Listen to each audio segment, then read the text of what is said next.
నమస్కారాలు తెలియజేస్తుంది. మీతో సంతోషంగా గడపడం అనేది చాలా హాయిగా ఉంది. మనస్ఫూర్తిగా అంటే రోజు రాజకీయాలు తిరగడం, హడావుడి ఇవ్వకుండా చేయాలి, స్ట్రెస్ ఇవన్నీ ఉంటుంటాయి అక్కడ ప్రజలు. కానీ వాళ్ళ నారాయణ ఇన్వైట్ చేయడం రావడం జరిగింది. యాక్చువల్గా మా వెనకటి రోజు గుర్తుకొస్తా ఉన్నాయి. నారాయణ, వరప్రసాద్, ప్రశాంత్, మా అదేపల్లి, అదేవిధంగా మా గురువులు డాక్టర్ వి భాస్కరరావు గారు, రామ్మోహన్ రావు గారు, నరసింహ గారు. ఎంత హాయిగా ఉండేదంటే చైల్డ్హుడ్ డేస్. చిన్నప్పుడు హై స్కూల్ ఎలా ఉండేవాడు అలాగే ఉండేవాడు. పీజీ గారు అమర్నాథ్ ఉండేవాడు మమ్మల్ని గైడ్ చేయడానికి. చక్కగా ఇంత ఇన్నోవేటివ్ గా ఉండేదన్నమాట. నిజంగా అమర్నాథ్ ఇందాక అమ్మాయి చెప్పింది సైంటిఫిక్ అప్రోచ్ అప్పటి నుంచి కూడా. ఎందుకంటే ఆ రోజుల్లో మనకి ఇంటర్లాకింగ్ నెయిల్స్ ఉండేవి కాదు. అమర్నాథ్ దాన్ని ఒక సైంటిఫిక్ అప్రోచ్ లో దాన్ని గోల్స్ పెట్టి అండర్ రేడియా ఎక్స్రే ఇంటర్లాకింగ్ నెయిల్స్ చేయడం ఇన్ని చేస్తుండేవాడు. అది చాలా నేను ఇప్పుడు ప్రాక్టీస్ లో కూడా అనుకుంటేవాడు అమర్నాథ్ ఆ రోజుల్లో ఇట్లా ఇన్నోవేటివ్ గా చేశాడు. అంటే సైన్స్ అనేది అట్లా కనిపెడతా ఉంటాం అన్నమాట. ఆ రోజుల్లో అమర్నాథ్ అట్లా ఈ ఇంటర్లాకింగ్ నెయిల్స్ తయారు చేసేవాడు. నెయిల్స్ హోల్స్ పెట్టి ఫౌంటైన్ దగ్గరికి వెళ్ళి తీసుకొచ్చి అంతా దగ్గర నుంచి చేసేవాడు. ఎప్పుడు సర్జరీ ఇన్స్ట్రుమెంట్స్ అన్ని దగ్గర ఉంచుకొని వీకైట్ సర్జరీ వచ్చినా చేయటం తెల్లదాకా అట్లా ఉంచాం మేము. ఎంత డ్రామా వచ్చినా గానీ అందరం నైట్ చేసేవాడు with our own instruments. Hospital వీళ్ళు అంత హెల్ప్ చేసేవాళ్ళు. చేయకపోయినా గానీ మన ఇన్స్ట్రుమెంట్ మనమే ఆటోగ్రాఫ్ చేసుకోవటం, మనమే సర్జరీ చేయటం. అంటే పీజీ చేయించేవాడు. ప్రతి సర్జరీ మనం 3 ఏళ్లు బయటకు వెళ్ళేటప్పుడు అన్ని సర్జరీ చేయాలి. ఇండిపెండెంట్ గా మనం బయట టు ప్రాక్టీస్. ఆ విధంగా ఇన్నోవేటివ్ చేసేవాడు. చీఫ్లు కూడా అలానే ఉండేవాళ్ళు సంతోషంగా. ఎందుకో చాలా చైల్డ్హుడ్ డేస్ నిజంగా బాగుంటుంది. మా పీజీలో కూడా మనం ఎంట్రన్స్ వచ్చింది మనకి. అయినా కానీ మనం చైల్డ్హుడ్ లాగానే సంతోషంగా ఉండేవాళ్ళం. అంటే ఎక్కడ కూడా ప్రెజర్ ఉండేది కాదు. జనరల్ గా మేము లాస్ట్ సైడ్ అయితే పీజీసీ మీద బాగా ప్రెజర్ ఉంటుంది ఇట్లా అనుకునేవాడు. మేము ఒకసారి ఢిల్లీ వెళ్ళాం కాన్ఫరెన్స్ కి వెళ్ళినప్పుడు అక్కడ చీఫ్లు అందరూ కూడా ఎఫ్ఆర్సీస్ పెద్ద పెద్ద సూట్లు గీట్లు వేసుకుని వచ్చారు. ఆ రోజు ఫీజు కాంపిటీషన్ జరుగుతుంది. నారాయణ, నేను, వరప్రసాద్, అమర్నాథ్ అందరూ ఉన్నాం. మేము భయపడిపోయాం మేడం చూసి. మేమేం వీళ్ళతో పోటీ చేస్తాం అనుకున్నాం.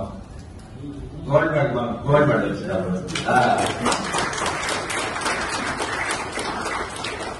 అట్లా అంటే మనకి సైంటిఫిక్ అప్రోచ్ టీచింగ్ చక్కగా నేర్పేవాడు. మా చీఫ్లు అంటే నిజంగా మేము మాస్టర్ గారిని వాళ్ళు కలిసాను, దేవుడు భాస్కరరావు గారిని. నేను దేవుడే అంటాం ఆయన్ని. అంత చక్కగా మమ్మల్ని చూసుకునేవాళ్ళు. అదే రామ్మోహన్ రావు గారు, నరసింహ గారు మన మధ్య లేకపోయినా గానీ చాలా మా సొంత బిడ్డల్లా చూసుకునేవాడు. ఆ విధంగా ఉండాలి.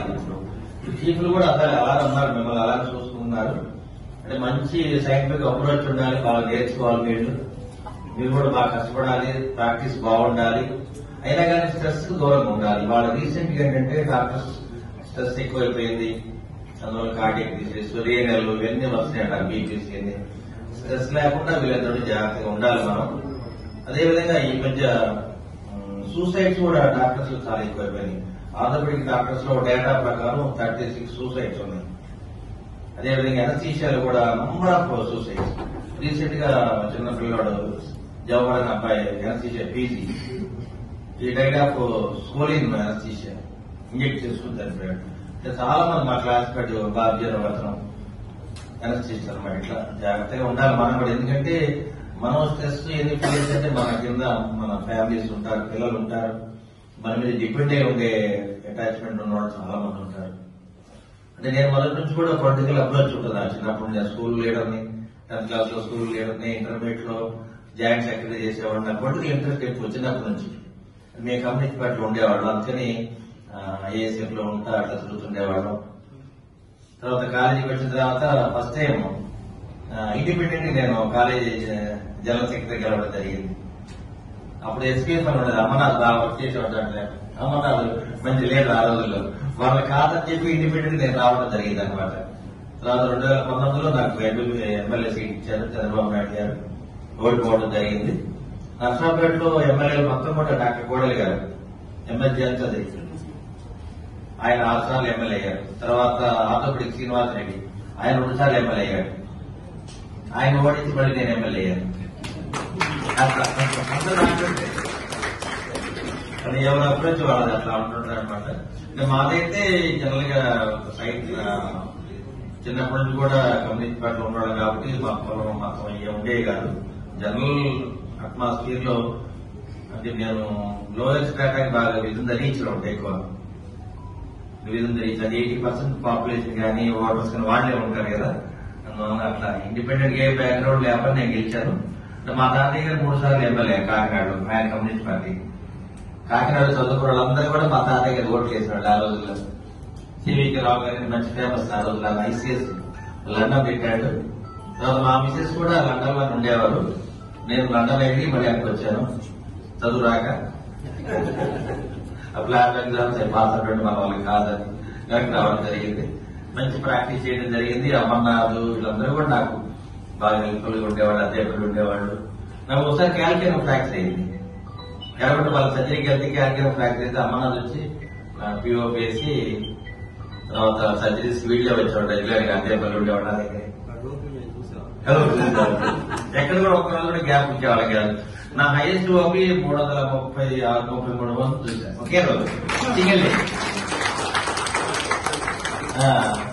సర్జరీస్ కూడా 42 చేస్తారు సింగిల్ డే. అంత హెవీ టర్న్ ఓవర్ ఉంటుంది. ఇప్పుడు కూడా అదే మా అబ్బాయి అదే చేస్తారు. హెవీ టర్న్ ఓవర్ ఉంటుంది. అంటే లో కాస్ట్, బాగా కాస్ట్ తక్కువ చేయాలి మనం కూడా. అంటే మంచి ప్రాక్టీస్ అవ్వాలంటే సిన్సియర్ గా బాడీ ఎట్టు రావాలి, లో కాస్ట్ లో సర్జరీ చేయాలి, క్వాలిటీ బాగుండాల్సిందే, పేషెంట్ కి హెల్ప్ఫుల్ ఉండాలి. అట్లా వెళ్తే డెఫినెట్ ప్రతి ఒక్కరికి మంచి ప్రాక్టీస్ వస్తుంది. ఆర్థోపెడిక్ సర్జన్స్ అందరూ కూడా మంచి ప్రాక్టీస్ ఉంది. వాళ్ళందరూ కూడా బాగా ఫ్రెష్ అవుతున్నారు. ఇక్కడ ఉన్న అందరూ కూడా